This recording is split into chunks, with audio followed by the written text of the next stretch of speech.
Thanks for joining us on the MBP, the Micah Brown podcast. I'm your host, Micah Brown, and here I want to connect you to some interesting people in an intentional way. We do that by focusing on two main things. One, focusing on the person. Everybody goes through stuff.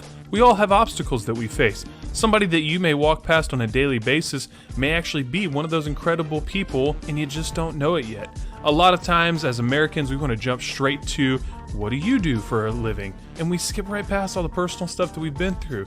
A lot of times we want to label that as unprofessional, and I would beg to differ. I think that by being more personal, being more intentional with our conversations, we can actually get a lot more accomplished holistically as human beings. So that's what we try to focus on here. Anybody that I interview, I want to ask what obstacles they've overcome and how it's affected them. Sometimes we'll just jump straight into it without asking the actual question.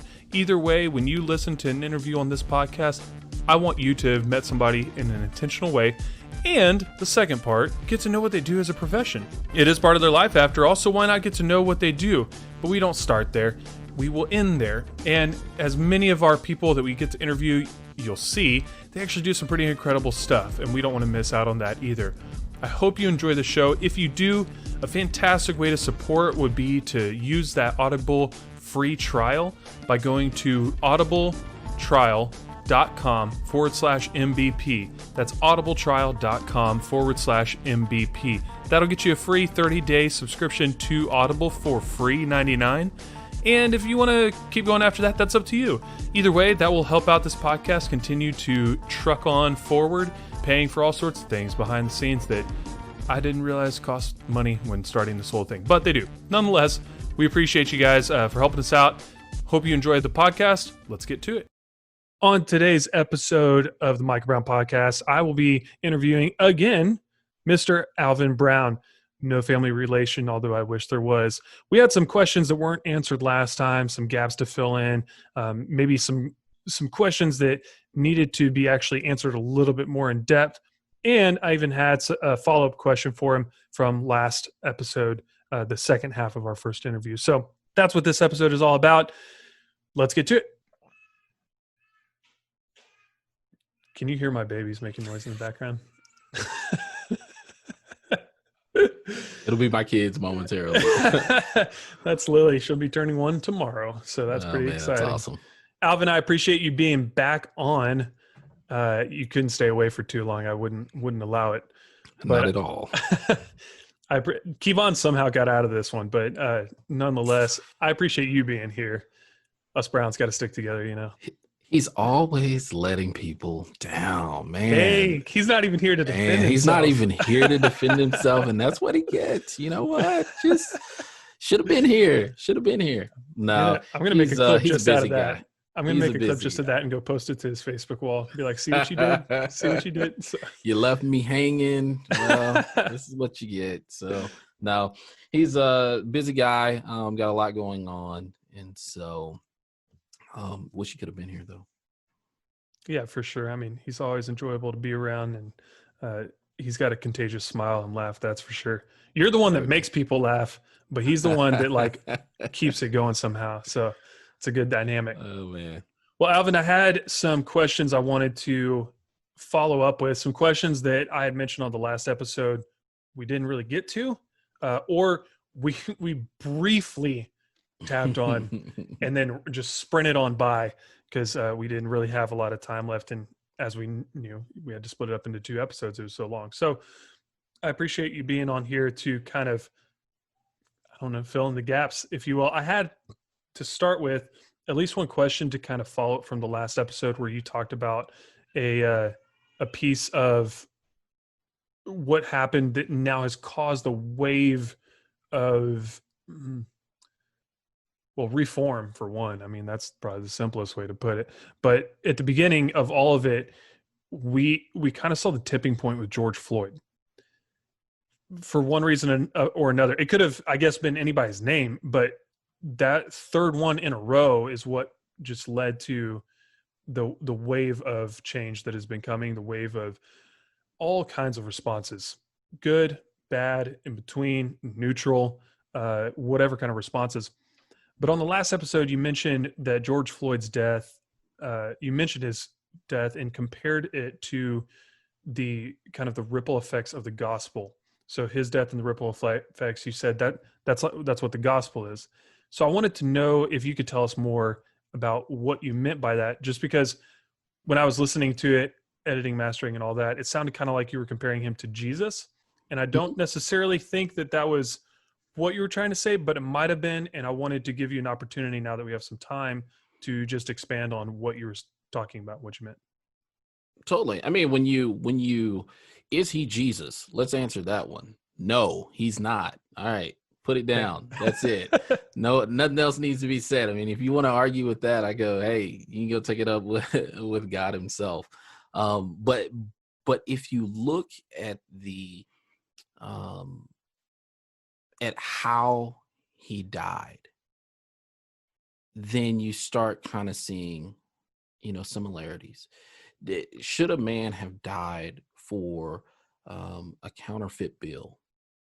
Is the counterfeit bill wrong? Well, sure, but there are a lot of details that we don't know about whether or not did he know that. There's all these, I guess you'd say minute details that goes into the story and that may or may not even matter. But that being said, for a forfeited bill, let's just say, does that mean a knee to someone's neck to the point of death? And it's the same thing. I mean, they wanted Jesus to say he was the king of the Jews. That's what they wanted him to say.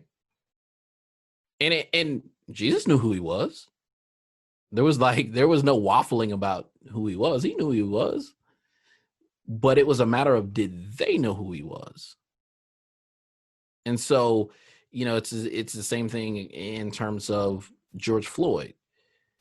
Any black male in general, if you ask, they're going to say, that could have been me.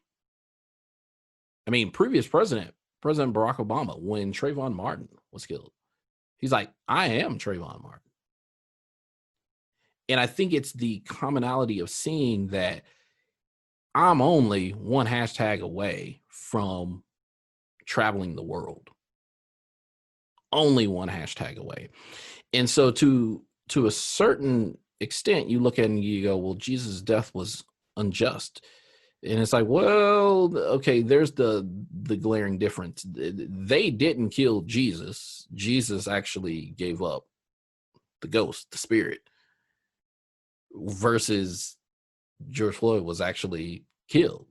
But at some point you have to go, man, was it going through his mind of, I'm not going to get out of this? And I would have to say yes when you watch the video in its totality. Yeah. At least with what he was saying, and just as time progressed, he knew, I'm dead. And there's no way out of this but death.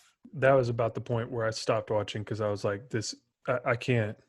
Right. I can't watch. I can't stomach this. Like, this is a slight tangent, but I know a lot of people say, well, if you play violent video games, that desensitizes you and all this kind of stuff.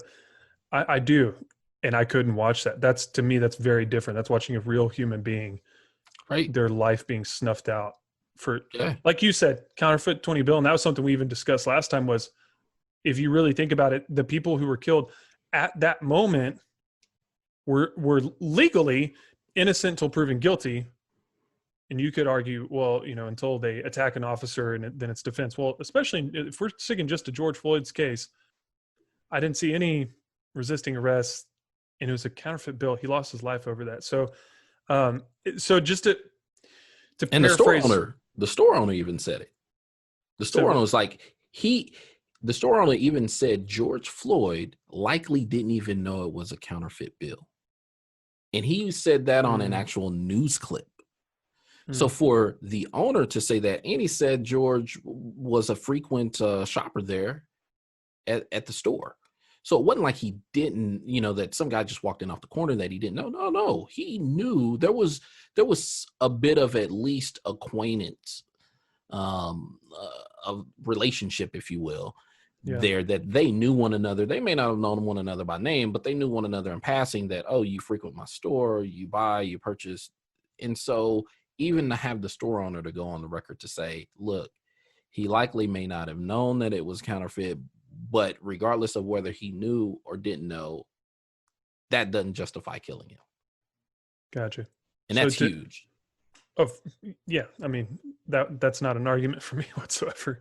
To kind of reiterate what I'm hearing from you, to make sure I'm understanding this correctly in case somebody else is listening and they are hearing the same thing. The comparison is not so much like George Floyd is Jesus. It's more about the situational comparison of, here's a man who, for all intents and purposes, literally did nothing to merit a death sentence. Yet because of his death sentence that was undeserving, he has now sparked uprising or standing up for something or put that confidence into other people, had a worldwide impact. And that's where the comparison is, that in our faith, Jesus was innocent when he was crucified, yet he was crucified, and then it had a global and timeless impact in course of human history. Now, we're not even going to get into the argument of who was Jesus and all that. I'm just saying, literally today, people know Jesus' name. They knew that he was crucified. So is that the comparison you're drawing, or is there something missing, or what do you mean? No, that is the exact comparison. And okay. You can look around and say, well, what about Ahmaud Arbery? What about, there are countless names, but I was like, there was something about this given situation. It was so blatant. That sparked the global, everybody kind of raises their head and looks up and says, wait, that's not right. I feel like I don't mean this in a negative way, and I don't think you'll take it this way, but I feel like it was only a matter of time before we had something like George Floyd happen on camera. Like, we don't have Breonna Taylor on camera. We just know it happened. At least to my knowledge, we don't have her on camera. And with Ahmaud Arbery, you have it on camera, but you could tell from the get-go you're missing some context of like, well, what happened? Why is he running? Like, why is this person filming from behind? And then what are the dudes stopped in?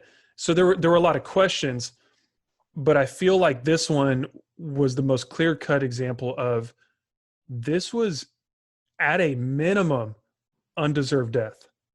Oh yeah. And people, there wasn't as much of an outcry of like, well, wait till we know the facts. Maybe he resisted arrest, because of the length of time that Derek Chauvin was on his neck. There wasn't an outcry of like, okay, he's handcuffed and that guy's kneeling for quite some time. And there are people yelling, saying, he's human, get off him, he's not resisting. So I think it was only a matter of time before we had such a potent example of, this is not okay. And like I said last time, in the moment, when you first watch that video, I would strongly argue you can't read the officer's mind and know if he was committing that act because he's a racist. What is clearly evident, though, is that it was an excessive use of force. Oh, totally. So then it's what everything has kind of developed into of, okay, excessive use of force is more common towards Black people than it is towards white people, than it is towards other races. And that's where people start to get polarized and extremes come out and all that kind of stuff. So kind of on that topic, could you tell us in your own words what not systematic, but systemic racism is? And along with that, what would you say to someone who either does not believe systemic racism exists, or believes that it's a myth created by the media to divide us? Which I'm hearing that excuse a lot lately. But so one, define it. And then two, what would you say to somebody who doesn't believe that it exists?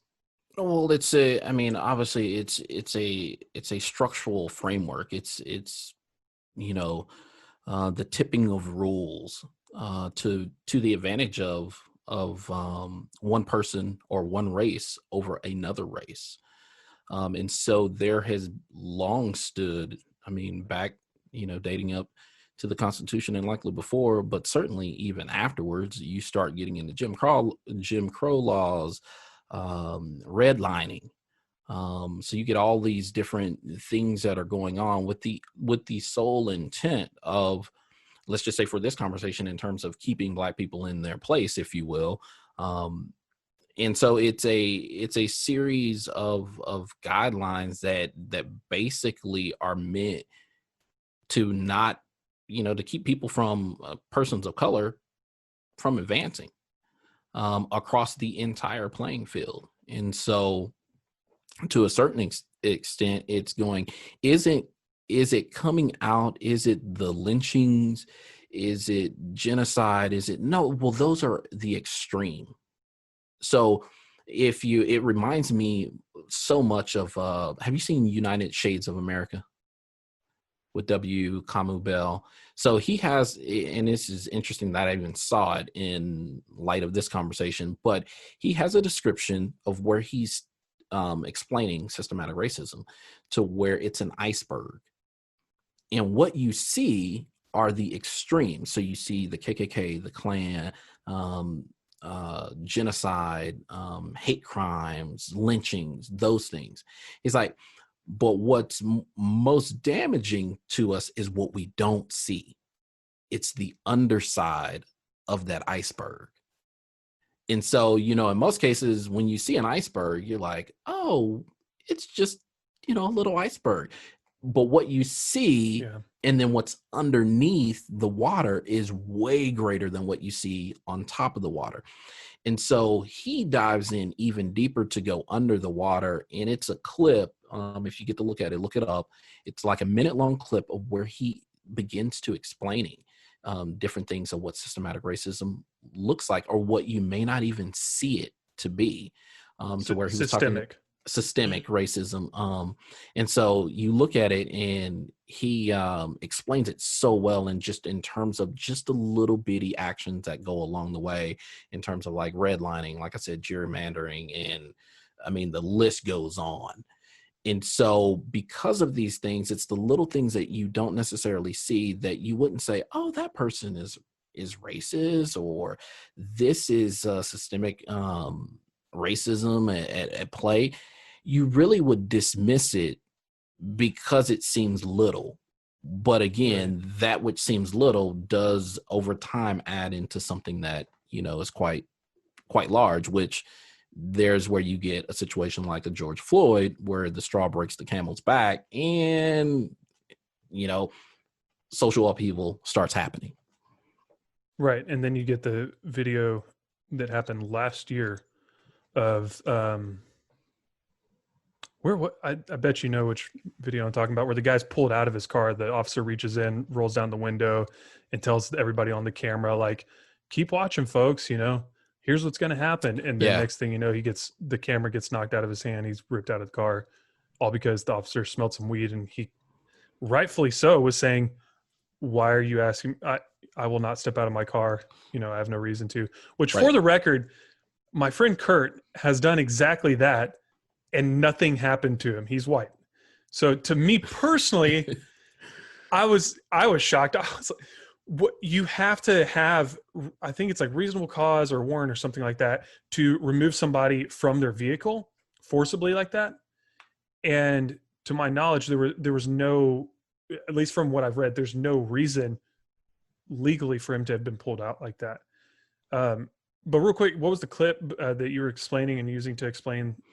So W Kamau, so W dot, and then Kamau, Kamau Bell. So look him up, United Shades of America. He's had about a couple of different, I want to say it's like 3 seasons, maybe 3 or 4 seasons out now.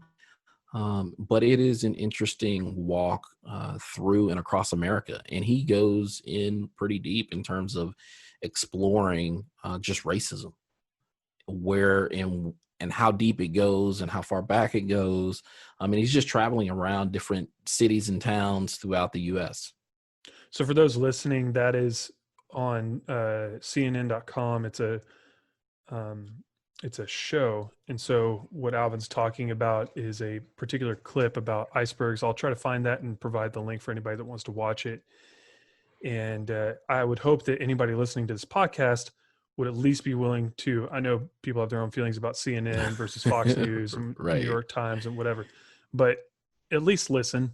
That's what I would hope for. So you kind of explained systemic racism as, I would argue, millions of tiny little things in some cases that create actually a wider net that offhand, one person may say, dude, that's not a big deal. Like, that's not even a thing. What they don't realize is that that one event was actually happening thousands of other times in other cities and no one knows about it, but it's Right. happening constantly. On top of the redlining, gerrymandering, which for those that don't know, gerrymandering is where you draw political districts, and you should look it up. They're very jagged lines Mm-hmm. of which neighborhood will be included and which one will not be. And typically, historically, the people that decided those had been white people in office. Right. So, and they tend to draw those lines based on political affiliation or based on people that they want to be involved with. So it's kind of an ironic setup where the people who are elected into office are the ones that then get to decide who's going to reelect them into office. Right. And it's And then it very goes interesting. even a step issue. further to even banks were using those maps that were drawn, that were redlined. So based on where you live, you may or may not get a loan. And so now if you think about, oh, that's nothing but small, but if it's small and it plays out over the course of 3 to 4 generations, well, now you have folks that are outside of the red line that are getting ahead. So if we look at today, it's no wonder if you look at an average, let's just say an average family of a husband and a wife and 2 kids. If you have a white family, if you have a black family, you have a situation where net worth, like that white family is going to have 10 times as much as a black family. Well, if you start looking at, and there's going to be so many arguments just on that statement alone, but Sure. if you start to rewind things back and you're tying it back to redlining, you start to actually see, oh, well, by redlining, wait, you can only get certain types of loans if you can get a loan at all. Well, not only that, based on how the red line, how it falls, that impacts school funding in districts. Why? Yep. Because those who are in the red line only get certain types of jobs. Well, those who are outside that red line have certain types of jobs that likely lend themselves to higher income. So they're paying higher property taxes. Whereas if you're red line, you're likely paying lower property taxes. So that funding that's going into schools is quite different. Well, it also then results into those outside the red line then have different opportunities in terms of summer camps and all this other stuff versus folks that are inside that. They may not have the same sort of opportunities at that same level. And so it's really something to, consider and look at as to, yes, as small as it seems, that actually plays out on a big scale. Yeah, I wanted to simplify this for people that are listening. If you don't quite follow what we're talking about, imagine you have an angle in math class or geometry or something like that, and you have 2 lines 1 degree off. Over time, that gap is going to widen. So the argument I've heard when I've kind of brought this up to people, they say, okay, sure, back in the 40s, 50s, 60s, whatever, sure, we had systemic racism. I'll give you that. But we don't have it now. And what's unfortunate is that people don't understand how history apparently impacts the present day. So that 1 degree that I'm using as an example to what Alvin's saying, the 1 degree separation of who's on the inside of this district versus who's on the outside of that district in another district or unincorporated county or something like that, that's the 1 degree difference that over, like Alvin just said, over 3 generations, 2, 3, 4 generations, it's going to widen the gap. So that today, what seems normal is actually a byproduct historically of systemic racism. And it's still, and what people are up in arms about is that not enough has been done to course correct that, to close that gap from the 1 degree of separation. So yes, there are extreme people who have different opinions about it and that sort of thing, but I just want people to fundamentally understand what we're discussing when we say systemic racism. So Alvin, what would you say to someone who just flat out is like, no, it's a myth. The media made it up to divide us, and it was probably CNN that made it up. Yeah, and so I mean, I asked the question That's a of joke, but if it's I asked the question of just going, all right, hey, likely is the case, how has your race impacted or not impacted how you live? Obviously, for those persons of color, race is something that has likely impacted them to a certain extent, in not getting certain things and not getting certain, shakes, if you will, just in turn, fair shakes rather. Now, if I look and I always ask, white people, I'm like, has your life been hard because of your color or not? And I'm like, well, it hadn't really played a role. Well, okay. If it hasn't played a role, but in my life it has, and I can actually point to situations that it has played a role, then we're back to that picture that we talked about in, I guess, the last episode or previous episode prior to that, about one of those. equality. Yeah, it's like equality, equity. Yep. And then reality versus true liberation. Yep. And so I'm like, where we want everybody is liberation, but where we often end up squabbling is over equity and equality, which lends to a distorted and skewed reality. So, it's like, well, sure, if you're quick to say that race doesn't matter, it doesn't impact, well, I'll tell you what, let's change paint jobs for a minute and let's see how far you go and get in life. Well, blackface is frowned upon, so I'm not going to change paint jobs for now. Exactly. But in most cases, if we get down to brass tacks, most people aren't willing to go, sure, I'll gladly exchange because I go, when we talk about color, and if you're going to exchange color, that means you got to forfeit a lot of everything that you've already witnessed, experienced, realized to your benefit. Yep. And I go, that's a total different time. It's not just Alvin took off his blackness, and Micah took off his whiteness, and they exchanged. It's like, yep. No. Yes, we exchanged, but with that also comes the house, the car, all these different things that we've been afforded based on a certain look. Well, and again, we're talking about that historical, right, 1 degree of difference that over time has created, where in my case, I have a lineage of people with higher education degrees. Elizabeth doesn't have, on both sides of her family, doesn't have that, but she still has a dad who's worked his way up. And he's one of the people who has had some he grew up with an outhouse on his property. He didn't have indoor plumbing. That's 64 years ago when he was born or something like that. I mean, It wasn't too long ago, historically speaking, and he had an outhouse. So that's pretty difficult, to have to get over that. But again, what we're talking about is that though an individual may not experience it, or though an individual may, I apologize for that, or though an individual may not think that something is real, doesn't mean that it's not real for somebody else. Totally. And we're seeing that play out, firsthand in everything that's going on. I have a black friend who he says that he says that systemic racism and it doesn't exist. And he also says that his skin color has not mattered.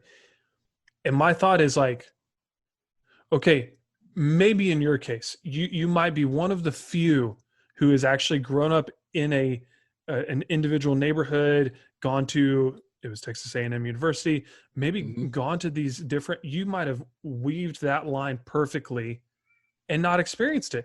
And congrats to you. But no one literally no one should ever assume that someone else has had the exact same life as you. Right. And there's that lack of sympathy and compassion for people who are experiencing things. Not empathy. Empathy is when you experience the same exact thing that I experience. Right. If the Browns if Alvin Brown and his wife have had a miscarriage, when we've had a miscarriage, we can empathize with each other. But I can't for a second know what it was like to grow up being black in America because I'm not black. So those are very different things. And that's the danger, is oftentimes we will point to an example of someone that we go, well, it didn't impact this person, so it shouldn't impact. Then we make the blanket statement, it shouldn't impact everybody. And so it's just realizing, like, we are all, just because you see one black person doesn't mean that the next black person is going to think the same thing or act in the same way. And I think that that's the thing with racism, is just once we've had that experience or we've been taught a certain thing, it is just blanketed. We don't ask any questions about it. It is just a way of life. You know, it's the us and the them. It's the you people. Yeah, the closest thing that I have to experiencing kind of because I was thinking as you were saying, like, have you ever been essentially discriminated on purely based on the color of your skin? Which it takes a little bit of I don't know, it's extrapolating the circumstances and like, well, could it have been this thing? Could have been that thing? Could have been, okay, none of those things. What is the only other thing left? Probably just the way that I look. And in other cases, it could be really obvious, like the story you said when you were 5 of someone calling you the N-word, and you're like, Right. I didn't quite know what that meant, but I could tell that that guy didn't like me. I don't know why, but I just could tell he didn't like me. And that one's pretty easy to point to and say, that's based on the color of your skin. The closest example I have to that is I was at Pint House Pizza over off of Burnett with Kevon, and then I'll give first names but no last names in case they don't want their name on the air. But Andre, who you know, and Eugene, who you know, 3 black dudes and me. Now, in my mind, I thought these are my friends from church. I'm just going to get pizza at a really cool place. I just thought it'd be fun to hang out with these guys. All 3 of which, Kevon would laugh at this, are blurs. Like they want to argue about Star Wars versus Star Trek versus Marvel and everything. So anyway, Indeed. I'm sitting at this booth with these guys, or picnic table with these guys. I'm not thinking twice about it until I start noticing person after person walking by, just staring at me, and then looking around the table like, what in the world is this? This doesn't make sense. And then I start looking, this is over probably an hour and a half. I start looking around the room and I'm noticing people looking up and just kind of just staring blankly, not realizing even that I'm looking back at them, you know. And it became very odd and uncomfortable. Like, wait, am I missing something here, or what's going on? And I realized it's probably not common to them, and it's not common to me either. I got to be honest, to where I'm the only white person in a group. So even as a white person, I wasn't fitting their social norm. And I will say the majority of the people that were staring at me were white. I think there were some other ethnicities mixed in, but and most of them college kids from UT. But anyway, it was the first example I had of like, oh, so this might be what it feels like when you know it's just based on what you look like. No other context. I didn't say anything to them. We were all talking about, like I said, nerd stuff that we want to argue the semantics of Star Wars and, well, that's not canon and this is, and whatever. But anyway, I wanted to ask you, this was a question that I've been addressed with directly and indirectly numerous times. And it seems to be kind of that break point for people, either in support of I'll say the movement, not the organization, Black Lives Matter. That was a discrepancy we kind of touched on last time. But here it is. In your mind, is there a difference between the riots happening and the protests? Meaning the destructive setting buildings on fire indiscriminately. Not any. Sometimes they're specific buildings, but other times it's just a random building at the wrong time. Riots, destroying property, even injuring other people or killing other people, as we saw in the St. Louis. I think the barbecue owner was killed. And people want to hold on to that and say, well, see, they're even killing their own and that sort of thing. So in your mind, is there a difference between the riots, what I just defined, versus the protests? Or in your mind, are they the same thing by some common definition? Oh, they're all different. They're all different. So Okay. you have those who are protesting, and I'm like there. And in this case, it's folks of all shades out there that like fed up with this. Let's protest. Then you have those folks that are out there that are rioting. And do I agree with it? No.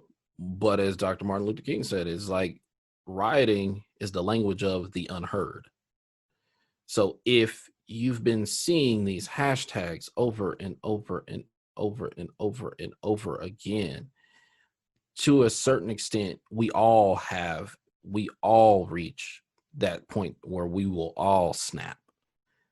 Like every person that walks the face of this, we have a snapping point that will send us over the edge. It's like, listen, I ain't a killer, but don't push me. You know, it's like you get pushed. Parents understand this more than anybody. You're like, you touch my kid. Right. Or siblings. Like if it's Nathan in particular, I can say just about anything. I can punch on him. He hits me often, not often as it used to be, but we can beat up on each other and make fun of each other, and that's fine. But as soon as someone else says something about my brother, that's the line that has been crossed, Yeah. And I don't appreciate that. So I can definitely understand that. And so people get pushed, and it's just, what do you do? And I think, it's I call it the weirdness that we see. Not even just the weirdness, it's the odd response in most cases. So if someone dies, so death is pretty common, but when someone dies and you see someone else throwing themselves into a wall, and you're like, that's an odd response. But it's just pent up energy that doesn't know how to necessarily explain itself. Not justifying it, but just saying this is how it was released. And so you have a bit of that rioting and the looting coming from a point of real hurt and real pain and just anger and rage of going, I'm tired of this happening. But then there's also the flip side of that, of where you have folks, a subset of folks that are slipping in, taking advantage of the situation. And so there have been documented cases of that exact thing happening. Totally. So you even have another subset that, and this was documented, to where you have a group of people who are calling the police, and they're saying, oh my gosh, I'm a white male or I'm a white female, and I'm being attacked right now by a group of black people, to get police cars, everything headed in one direction on one side of the town, only then to go and start fires and looting on the opposite side. And so like literally like banging on stuff, acting as if people are shooting, getting police officers on one side of the town, only then the police officers get there to discover, hey, it's actually on the opposite side of town from which you just came, that folks are now looting, rioting, and setting things on fire. And so there's so many different aspects and angles from this that we really have to really begin to break them down to say, okay, protesting and peaceful protesting at that, like I said, is just the irony of what started this whole thing was kneeling. If you really kind of look back between George Floyd death, kneeled on. Well, we talked a little bit about this with Colin Kaepernick. It was like, well, he was sitting on the bench. He had the conversation with Nate Boyer, and then they came, to the compromise or to common ground of going, hey, look, actually, it's honor to kneel.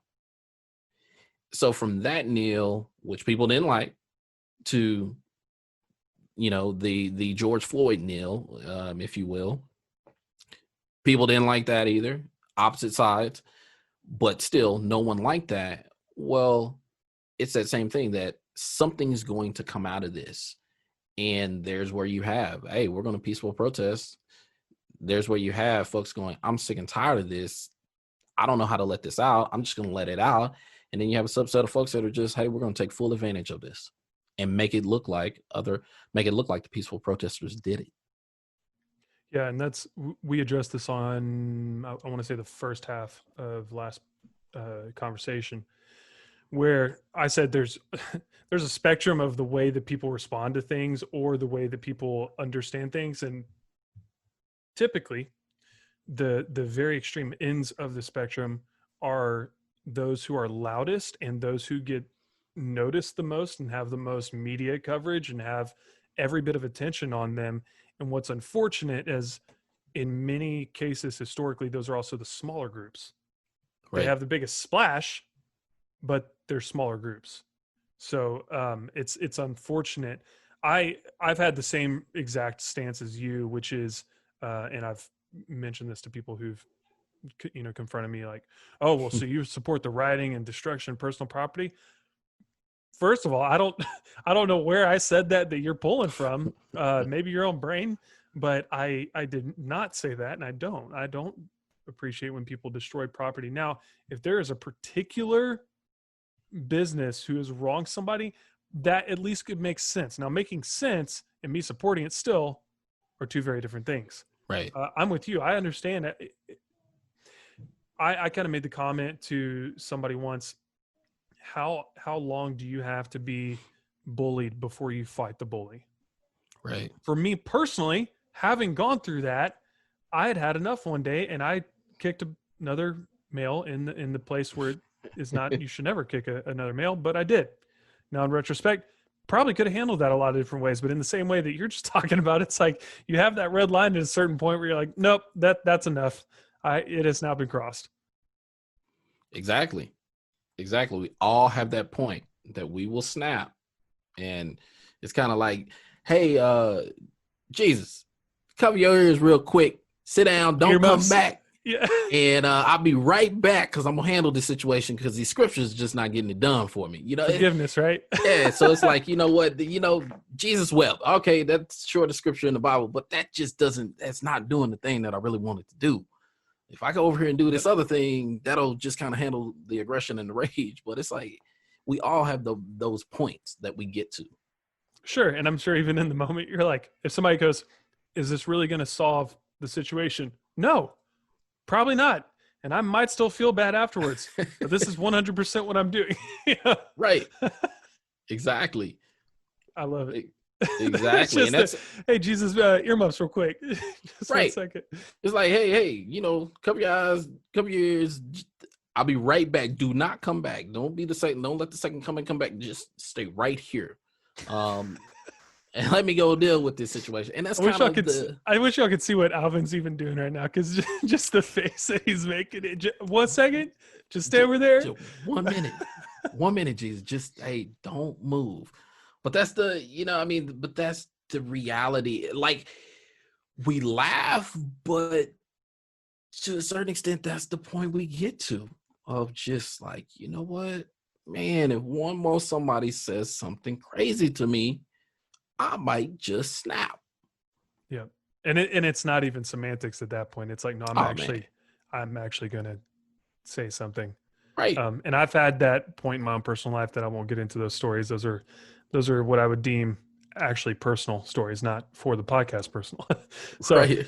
I'd love to move to the next question for the sake of time, so we don't run over, 3 hours like last time. But I wanted to know, do you believe, I think this is one of those questions that we kind of touched on and sprinted by real fast, but do you believe supporting police and supporting the Black community are mutually exclusive, or simultaneously possible? Simultaneously possible. And I think You're allowed to add qualifiers to that. yeah. So I don't know that it's really qualifiers as much as it's saying, like we said, I guess in previous discussion here, in terms of semantics, it is a game, to really get the response. You hear something like defund the police, and everybody's like, yeah, defund the police, take everything from them, blah, blah, blah. And it's like, okay, hey, hold on, y'all.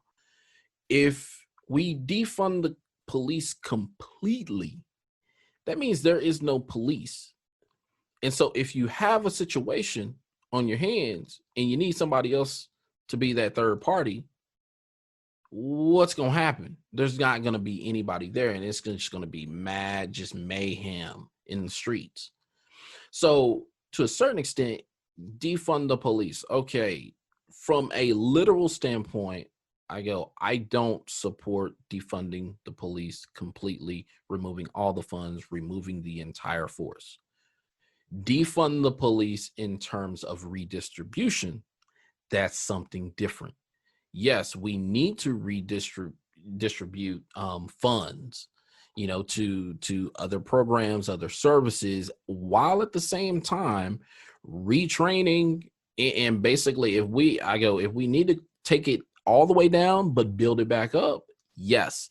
But if we're just going to take it all the way down and not build anything back up, you'll miss me with that one. Yeah, we know what the purge is all about. We don't need that up in here.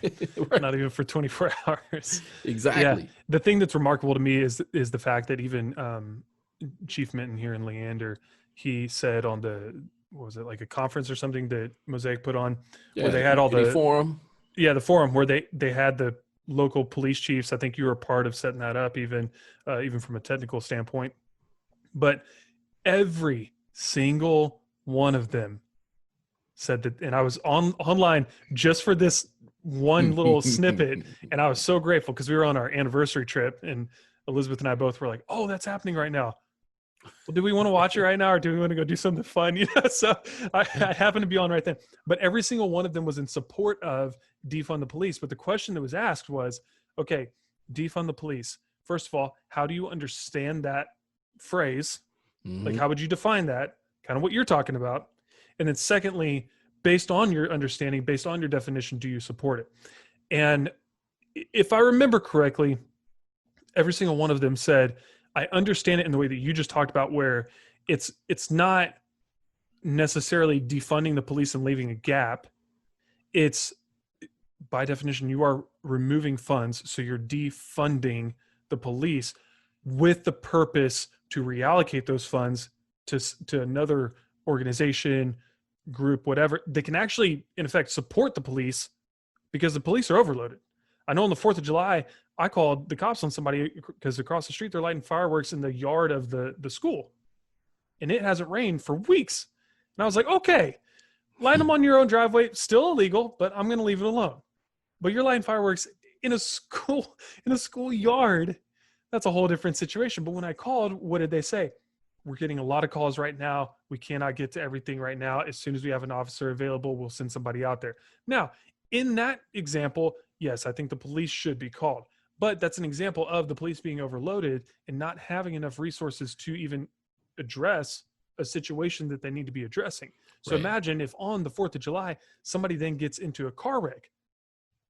How soon are people going to be available to handle something? If some other crime is committed, how soon are they going to be available to handle something? So that was the understanding of those police chiefs, saying, we understand it as actually the redistribution of funds. Yes, you are taking away from the police, but the purpose is to actually support us in the end by evening out some of the responsibilities and delegating to other places. So I love what you're saying. It's supporting the police in a certain context. Right. And clearly you support the Black community. We've basically, all three of these podcast episodes have been about supporting the Black community.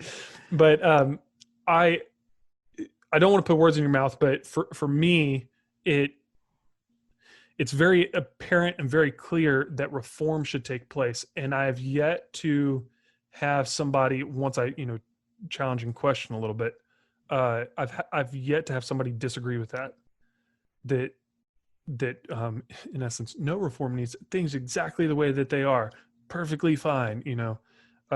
So far I have yet to have anybody say that. I've had somebody argue though that body cams actually make it more difficult for police to do their jobs, to which my response was good. But that's my own personal 2 cents. I think it's kind of the same. People used to talk about having cameras in the classroom when I was a teacher, and I had a lot of different people come to me and be like, no, you should not. You should be able to think about all the stress that that's going to put on you as a teacher. My response to that was, great. If it's stress that we're worried about, I ain't got none. Like, bring it on. Just let's film it up. If you need to just film me, just have a little GoPro attached to my face the entire time. So be it. Because the concern is, what about students' identities and their development? And, is it like Big Brother state, that kind of thing? Mm-hmm. But to me, if it's handled in the right way, where it's the admin that then do observations from the camera at any given time or whatever, that's a whole different situation. So all that being said, I think that police accountability through body cameras could actually support good policemen, and could actually, instead of us constantly looking at it from a negative light, look at it as well, what about those times when we do have examples of police officers doing exactly what they should be doing and actually going over and above, because it does happen. Now we'll have video evidence to back that up and start to reinstill some of that trust, start to reinstill some of that faith in the system, saying, I agree, not all cops are bad. And here's some video proof of that. What do we do to continue to, for lack of a better term, sand off the rough edges in order to have quality police force in our towns, in our communities, in our cities, and that sort of thing? With the upcoming, and I mentioned this to you before we started recording, I have an upcoming interview with Chief Minton from the Leander Police Department. And I wanted to know from you, for our listeners here on the podcast, maybe what is a question, or what are some questions that you would like for me to ask Chief Minton? And I'm going to obviously I have kind of an inside track, one being on the community forum. So having some interaction with all of the chiefs to a certain extent. I think with Chief Minton himself, it really becomes, what are his first steps in terms of reformation? It is a big undertaking. I mean, I get that it is like trying to turn something the size of a Titanic on a dime. Like, we're not going to, the expectancy is we want results, but turn it on a dime results, that it's like, come on, y'all. Like, I know we want results, but they're not going to happen. All of Facebook wants things to happen now, Right. Well, they don't want it now. They want it yesterday. Yeah, it's exactly. Like, I need it yesterday. And I get it. But at the same time, it's like, what are the, to me, it's, what do yes, you were a part of the community forum, but what did you take from it, and what are you implementing as the next step? And then from there, what's that first step? But overall, what's the roadmap look like? For racial reconciliation, and really getting into what does this look like for, the city of Leander? And then, obviously we could say the city of Leander, but really we get back to, what does it look like? Let's start at home. What does it look like for him personally? What does it look like for his staff? What does it look like for the city? That's what I have in terms of just the questions that I would ask. Because like I said, I'm a firm believer in terms of leadership starting from home.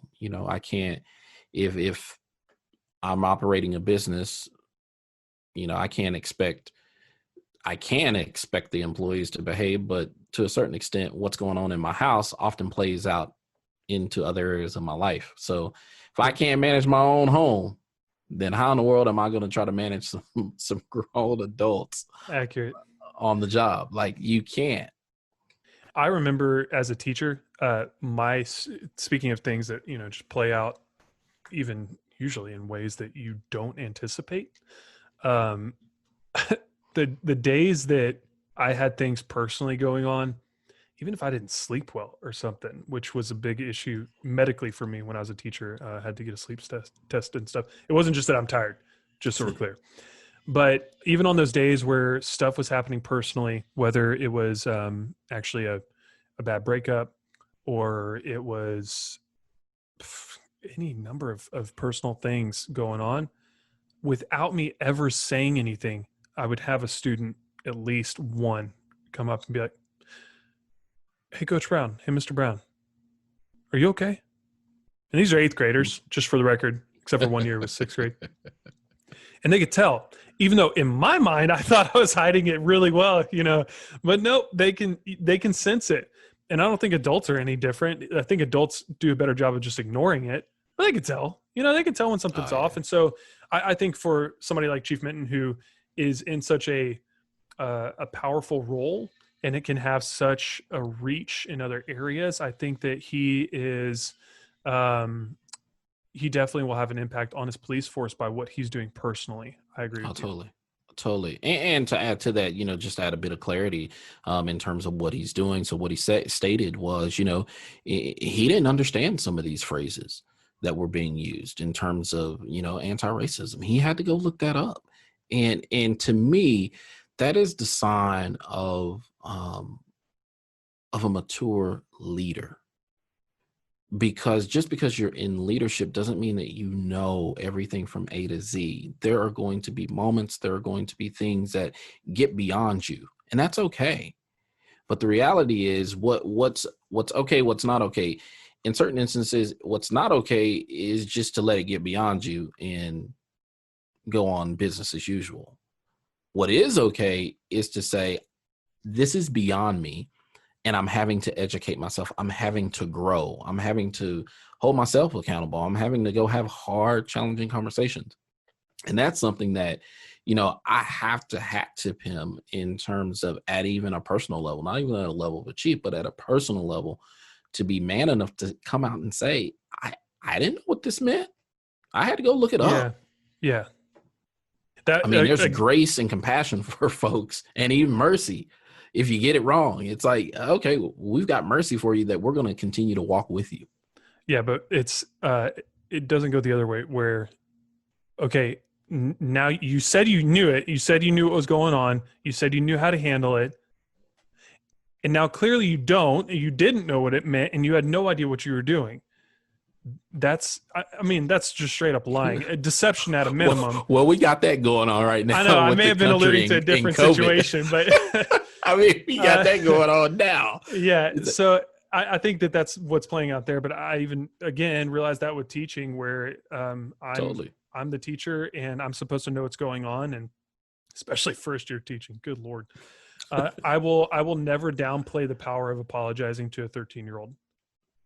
Yeah. When you know you were wrong and you have a kid who, in this case, definitely called me out on it. He was like, right in front of everybody, "Why do you have to disrespect me like that? I'm a person just like you. Don't disrespect me like that. That's not cool. I don't like that. What if I disrespected you?" And he got a little abrasive. And I swallowed my pride and I apologized. And I said, "I apologize. I shouldn't have acted that way towards you. You didn't deserve that." And guess who I didn't have a problem with the rest of the school year? So, and I don't mean that in an exaggeration. I mean that literally. I did not have an issue with that kid the rest of the year. So I appreciate that. That's a good point. All right, Alvin, not to inflate your ego anymore, but I know you are an extremely intelligent, ridiculously good looking, reasonable person who also has a huge heart for other people. At least most of that's true. How do you envision a path forward? I find it ironic because I don't know that you knew this question was in here. You might have, I don't remember, but you kind of mentioned asking Chief Minton this. Now I'm asking you this. How do you envision a path forward for individuals wanting to see change in themselves as well as our society and country as a whole? Yeah, we have to be the change, and change starts at home. It starts in our heart. I'll give you a great example here. We're in the throes of just, especially here in the United States, in terms of we are doing what I call dismantling things that have long stood the test of time. We're taking down statues. If you did something bad, and I mean bad, like owning slaves, you're coming down. The Confederate flag coming down. All these things are coming down. And here's what I want to say to that I think will address this answer, or that question in this answer. And it's this: at some point, everything will come down. Think about that. Everything will come. Schools will come down. Names of things will come down, because no one is perfect. Matter of fact, I heard a gentleman the other day, and I didn't agree with it, but he said, "Hey, Dr. King wasn't faithful to his wife. We need to take his statue down." And I go, you know what? You're right. You're right. If we're going to take someone else's statue down for being a slave owner, okay, well, great. If sin is sin and all sin is equal, we got to take Dr. King's statue down. I'll walk with you on it. I'll go with you on that. Great. But once we tear everything down, the last thing standing outside of our homes is our hearts. That's the thing that we're going to have to tear down. That'll be the last thing standing, is our own heart. Once we've torn everything else down around us, that nothing else can be torn down, but looking into the mirror of ourselves and going, now I really have to deal with the issue at hand. And it wasn't these statues, it wasn't the flags, it wasn't the anthems, it wasn't none of this stuff. It was really what was in my heart. Then we can get down to business of doing the hard work of what it's going to take to it won't be a generational change. It will be generational changes. It's not just a single generation, it's multiple generations. And so that begins at home. For those of us that are willing to truly do the hard work, look in the mirror, look into our own hearts, and become the change that we want to see. I think that does in fact answer my question. that was perfect.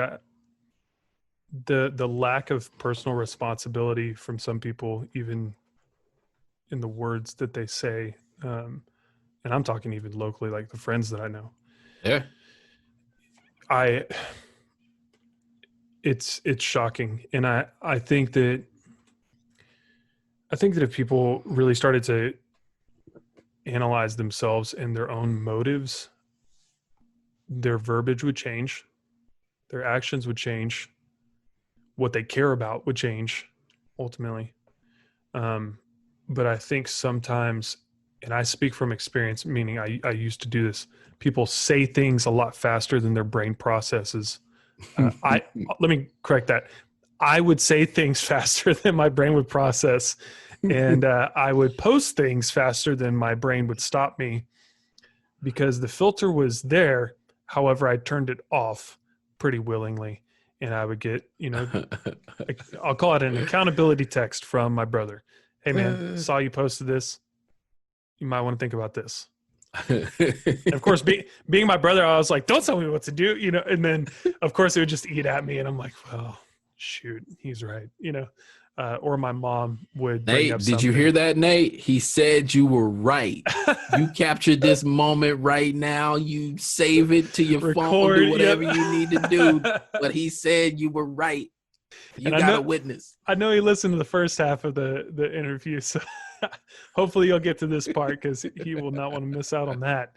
He's probably going to save it as a ringtone or something. Shoot. I appreciate you answering that question. That really does resonate with me, for one. And I hope that other people would start to really realize that, like, that was kind of a question I had where, you're talking about Martin Luther King and stuff. It's like, well, like how much are we going to tear down? And how much are we going to look past? Because you want to accuse, rightfully so, the founding fathers as being slave owners. Totally, I get that. I'm on board with. I understand. We're also 200 years after the founding of our country, almost getting there. No, we're Yeah, we're more than 200, about closing up on 250. Anyway, we can do that, but at the same time, they also created the democracy in within which we created the 13th Amendment, and we created all the amendments for that matter, where we started to offer immigrants opportunities. Now, have we lost our way a few times? Absolutely. But in the same vein, I used to tell my students that religion and government are two really good ideas until you involve people, because people are the common denominator that either make things successful or screw them up. And in the same way that I'm a Christian, there are people who claim Christianity and yet do really awful, terrible things. Totally. And that applies to literally any religion. And if you want to challenge me on that, I promise you I will find an example. I welcome that. But there are always going to be people, individuals, whether it's in politics, whether it's in religion, whether it's in literally any company, corporate, private, whatever you want to pick. The heart of the issue is going to come out within somebody, and it's going to affect people around them. That is the way that it happens. So in the same course, my sticking point is, okay, I can understand wanting to tear down Christopher Columbus. I can understand wanting to tear down different slave owners. I get that. But like you're saying, at some point, you're going to be accountable for your own heart. So what can we do to start creating a society where that is primary, where that concern of saying, what is the character of myself? What is that worth, and what does that look like? And what am I willing to own up to and acknowledge and ask for forgiveness about? Yeah. And I feel like if more people did that, then we wouldn't be as concerned about, okay, what was your mistake 50 years ago? What was your mistake 20 years ago? What was your mistake yesterday? And instead we'll say, you know what? That person was trying to live with integrity, and he owned up to every single one of those mistakes. And that sort of thing. I think that'd be a much more productive society, in my own personal opinion. But it's my podcast, so I guess that's what matters. He sold himself. Sold. Done. Well, Alvin, that's all I have for you. Is there any other final thoughts? Anything you want to point to? We mentioned your episode, your podcast, your website, everything last time. Anything else that you have for the audience listening in?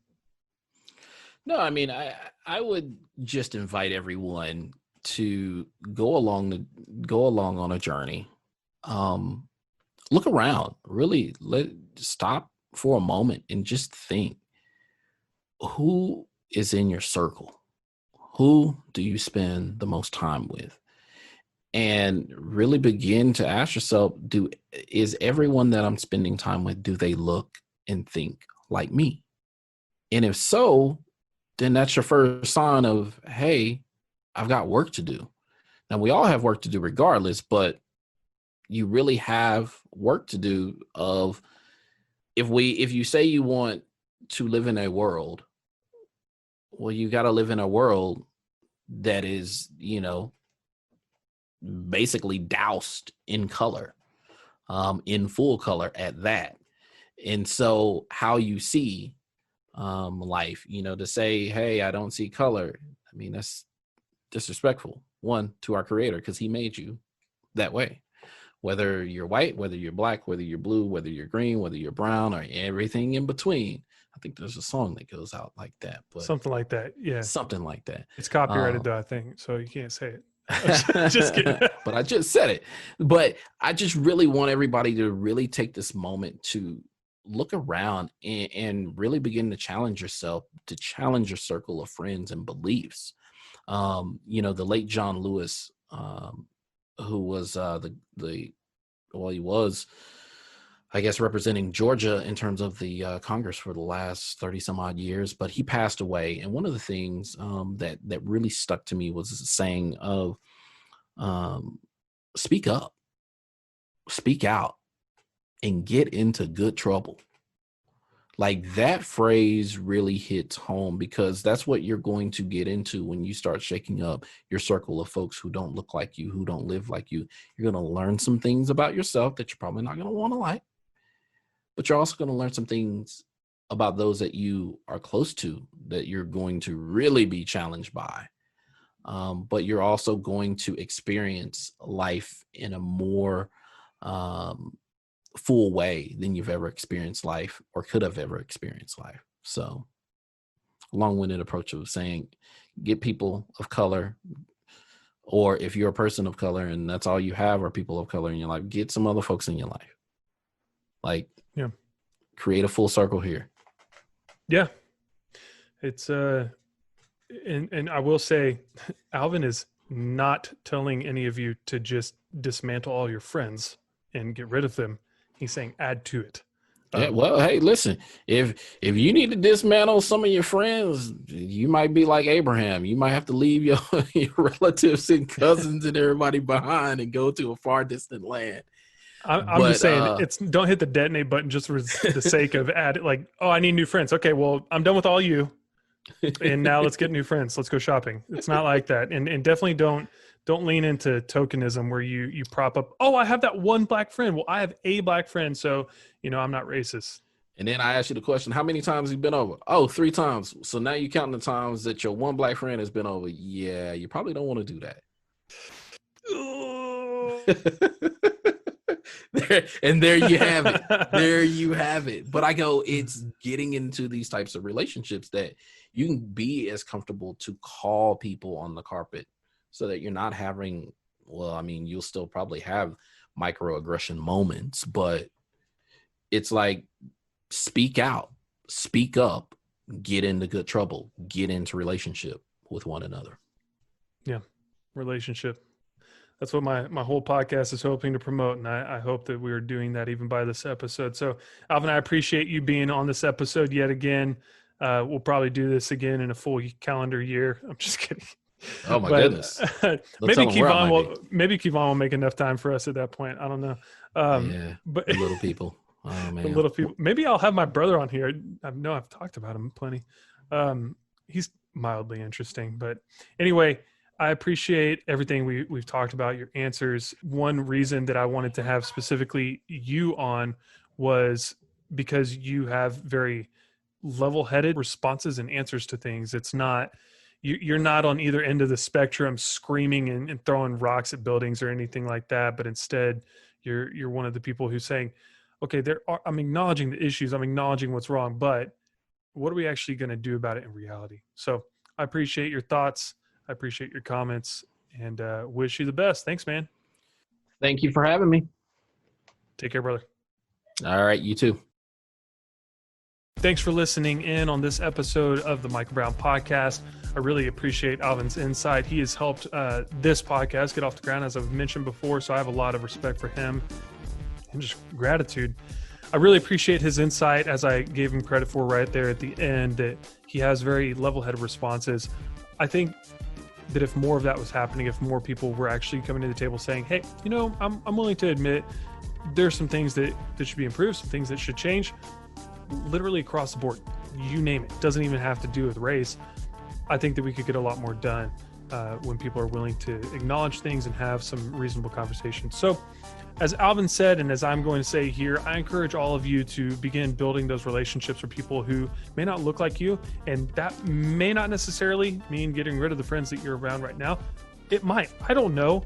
That's for you to decide. But the point is, let's start building more relationships instead of building those divisive Facebook comment thread conversations. Those can get a little heated and lose out on some relationship and personality.